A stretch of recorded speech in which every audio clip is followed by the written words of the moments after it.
मेरा नाम माधव है। बिहार के एक छोटे से गांव में हमारा बसेरा है। यहाँ हमारी शुरुआत मंदिर की घंटियों से ज़्यादा गायों के रंभाने से होती है। हमारा काम पुश्तैनी है, दूध का व्यापार। हमारे घर के आंगन में 5 तगड़ी गायें हैं और मेरा रोज़ का नियम है, सुबह और शाम में घरों में शुद्ध दूध पहुँचाता हूँ। गांव के लोग मुझे पसंद करते हैं, पर मेरा रास्ता थोड़ा कठिन है। मुख्य बस्ती तक पहुँचने के लिए मुझे एक पुरानी पगडंडी से गुजरना पड़ता है, जिसके दोनों तरफ घने खेत हैं और बीच में खड़ा है वो पुराना बरगद। उस पेड़ के बारे में गांव के बुजुर्ग कहते हैं कि उस पर किसी ब्रह्म पिशाच का साया है। कहते हैं कि सालों पहले किसी ने वहां अपनी जान दी थी और तब से वो पेड़ कभी अकेला नहीं रहता। माँ हमेशा मुझसे कहती थी, माधव, सूरज की लाली ढलने से पहले घर लौट आना। उस पेड़ की छांव रात में जहर बन जाती है।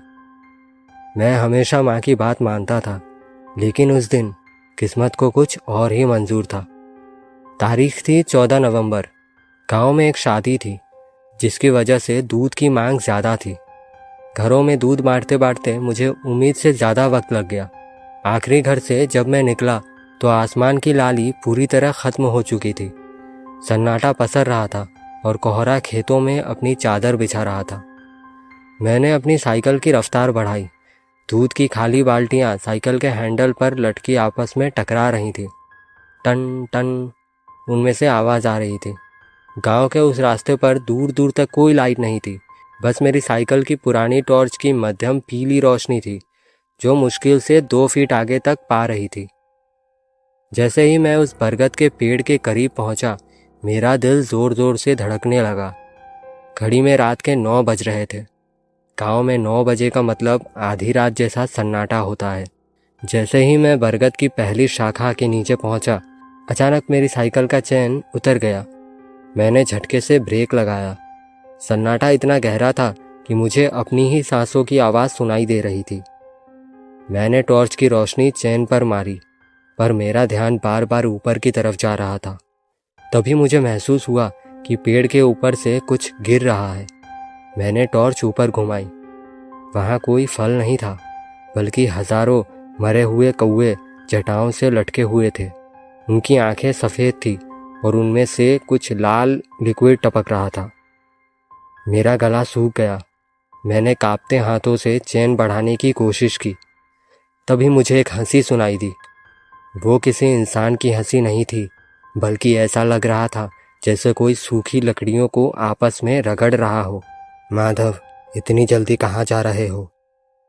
आवाज़ बिल्कुल मेरे कानों के पीछे से आई थी। मैंने पलटकर देखा, वहाँ कोई नहीं था। पर जब मैंने वापस साइकिल की तरफ देखा तो मेरी बाल्टियाँ अब खाली नहीं थी। उनमें दूध की जगह गाढ़ा लाल लिक्विड भरा हुआ था। मैंने चेन को वैसे ही छोड़ दिया और साइकिल को पैदल ही धक्का देते हुए भागने लगा। मेरा घर वहाँ से बस 1 किलोमीटर दूर था, पर जैसे जैसे मैं आगे बढ़ रहा था, मुझे महसूस हुआ कि मेरे पीछे कोई दौड़ रहा है।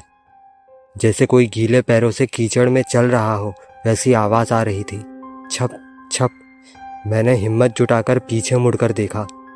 टॉर्च की रोशनी में मुझे एक आकृति दिखी। वो 7 फीट लंबी थी। उसने सफ़ेद धोती पहनी थी, पर उसका धड़ उल्टा मुड़ा हुआ था। उसके पैर पीछे की तरफ थे और उसकी गर्दन एक तरफ लटकी हुई थी। वो आकृति धीरे धीरे हवा में तैरते हुए मेरी तरफ बढ़ रही थी। उसकी आंखें कोयले की तरह जल रही थी।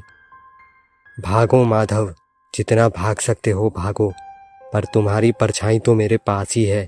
मैंने ज़मीन की तरफ देखा। टॉर्च की रोशनी मेरी साइकिल पर पड़ रही थी, पर ज़मीन पर मेरी परछाई गायब थी। वो आकृति मेरी परछाई को अपने हाथों में पकड़े हुए उसे चबा रही थी। जैसे जैसे वो परछाई को काटता, मुझे अपने शरीर में असहनीय दर्द महसूस होता। मैं जैसे तैसे अपने घर में पहुंचा। माँ, दरवाज़ा खोलो माँ। माँ ने जैसे ही दरवाज़ा खोला, मैं दौड़ते हुए घर के अंदर पहुंचा। माँ ने बाहर की तरफ देखा और उनकी चीख निकल गई।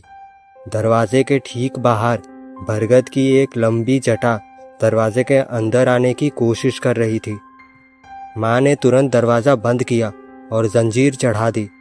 मैं फर्श पर गिर पड़ा। मेरा शरीर नीला पड़ रहा था। क्या तूने उसे देख लिया माधव? माँ ने पूछा। उस रात मैं सोया नहीं। रात के करीब 3 बजे मुझे अपने खपरेल की छत पर किसी के चलने की आवाज़ आई। धप धप। और फिर मेरे कमरे की खिड़की के शीशे पर एक आवाज़ गूंजी, जैसे कोई अपने तेज नाखूनों को शीशे में खुरच रहा हो। मैंने चादर के अंदर से झांका तो देखा कि खिड़की के बाहर वही उल्टा गर्दन वाला साया खड़ा था। उसने अपनी लंबी उंगली से शीशे पर कुछ लिखा। जब सुबह हुई और मैंने खिड़की देखी तो वहाँ लाल कुछ लिखा हुआ था।